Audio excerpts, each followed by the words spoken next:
நாளும் நல்லவை சிந்தனை துளிகள். இன்றைய சிந்தனையிலிருந்து ஒரு கேள்வி கேட்கப்பட்டு சரியான விடையை அனுப்பும் வெற்றியாளர்களில் ஒருவருக்கு 100 ரூபாய் ரீலோட் அனுப்பி வைக்கப்படும். பிஸ்மில்லாஹிர் ரஹ்மானிர் ரஹீம்.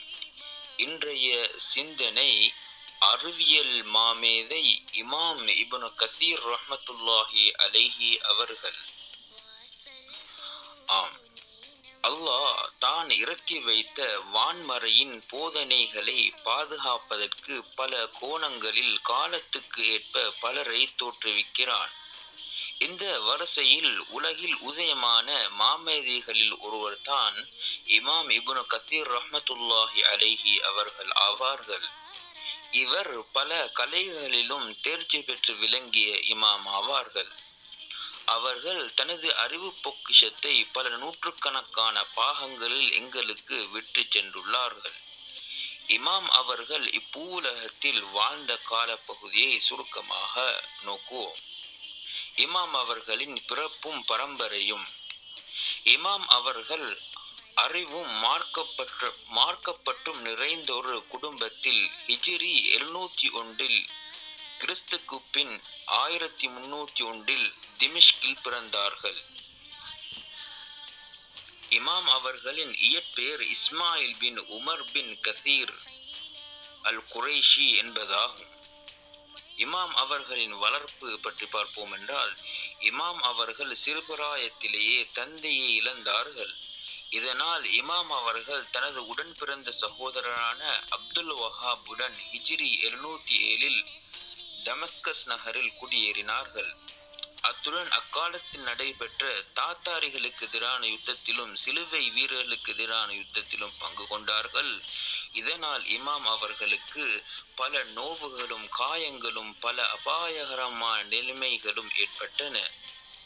இமாம் அவர்கள் மார்க்கப்பட்டுள்ள குடும்பத்திலும் கல்வியை பெற்றுக்கொள்ள உகந்த சூழலிலும் வசித்து வந்தார்கள். இவருடைய தந்தை உமர் பின் கஸீர் ரஹ்மத்துல்லாஹி அலைஹி ஒரு ஃபகீஹாகவும் கவிஞராகவும் இலக்கியவாதியாகவும் பேச்சாளராகவும் விளங்கினார்கள். இமாம் அவர்கள் தனது ஆரம்ப கல்வியை தனது உற்ற சகோதரன் அப்துல் வஹாபிடமிருந்து பெற்றுக்கொண்டார்கள். மேலும் அதிகமான அறிவு சார்ந்த விடயங்களை அபுல் ஹஜ்ஜாஜ் ஜமாலுத்தீன் யூசுப் அப்துர் ரஹ்மான் பின் யூசுப் அல் மலிக் அல் மிஸ்ஸி என்பவரிடமிருந்து பெற்றுக்கொண்டார்கள். மேலும் இமாம் அவர்கள் தன்னுடைய உஸ்தாதுடைய மகளான ஜெய்னப் பின் ஹாஃபில் அல் முஸ்ஸி என்ற பெண்ணை மணமுடித்தார்கள். இமாம் அவர்களின் குழந்தைகளை பற்றி பார்ப்போம் என்றால், இமாம் அவர்கள் தனது மரணத்துக்கு பின்னால் சமூகத்திற்கு பிரயோசனம் அளிக்கக்கூடிய குழந்தைகளை விட்டு சென்றார்கள். அவர்கள் ஃபிக்கு, ஹதீஸ், வரலாறு போன்ற கலைகளில் தேர்ச்சி பெற்றிருந்தார்கள். முதலாவது புதல்வர் இஸ்ஸத்தீன் உமர். இவர் ஃபிக்கு கலையில் தேர்ச்சி பெற்றிருந்தார். தனது தந்தையை விட்டு சென்ற கோர்வைகளை ஒழுங்குபடுத்தினார். இரண்டாவது மகன் ஜைனுத்தீன் அப்துர் ரஹ்மான். இவர் திமிஷ்கில் வஃபாத்தானார்கள். மூன்றாவது மகன் அப்துல் பகா முஹம்மத். இவர் திமிஷ்கில் பிறந்தார். கல்வி கற்பதற்காக எகிப்து சென்றார். சில அறிஞர்களிடமிருந்து கல்வியை பெற்றுக்கொண்டார். இவர் அழகான கையெழுத்தையும் அபார மனசக்தியையும் கொண்டிருந்தார்கள். நான்காவது புதல்வன் தாஜுத்தீன் அப்துல் வஹாப். இவர் தந்தையிடமிருந்து கல்வியை பெற்றுக்கொண்டார். இமாம் அவர்கள் தனது தந்தையின் மரணத்துக்கு பின்னால் தனது சகோதரனுடன் திமிஷ்க் சென்றார்கள். அக்காலத்தில் திமிஷ்க் நகரமானது உலமாக்கள் ஒதுங்கும் தலமாகவும் நாகரீகத்தின் கேந்திரஸ்தலமாகவும் கொடையின் ஊற்றாகவும் விளங்கியது. உலகின் எல்லா திக்கு திசைகளிலிருந்தும் உலமாக்களும் மாணவர்களும் திமிஷ்கை நோக்கி திரளாக வந்தார்கள். இமாம் அவர்கள் அங்கே இல்மையும் கற்று தனது வஃபாத் வரையும் அங்கே வசித்தார்கள். நன்றி. அடுத்த தொடரை மற்றொரு காணொளியில் பார்க்கலாம். இன்றைய கேள்வி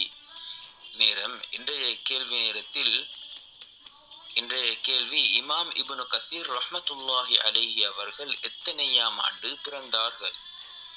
இமாம் இப்னு கஸீர் ரஹ்மத்துல்லாஹி அலைஹி அவர்கள் ஹிஜ்ரி எத்தனையாம் ஆண்டு பிறந்தார்கள்? இதற்கான சரியான விடையை கீழ்காணும் வாட்ஸ்அப் இலக்கத்திற்கு, அதாவது 0753649744 0753649744 என்ற இலக்கத்திற்கு அனுப்பி நீங்களும் வெற்றியாளராக ஆகலாம். நன்றி. ஜஸாக்குமுல்லாஹ் ஹைரா. தொகுப்பு அப்துர் ரஹ்மான் ரிஃப்தி அல் ஹாஷ்மி.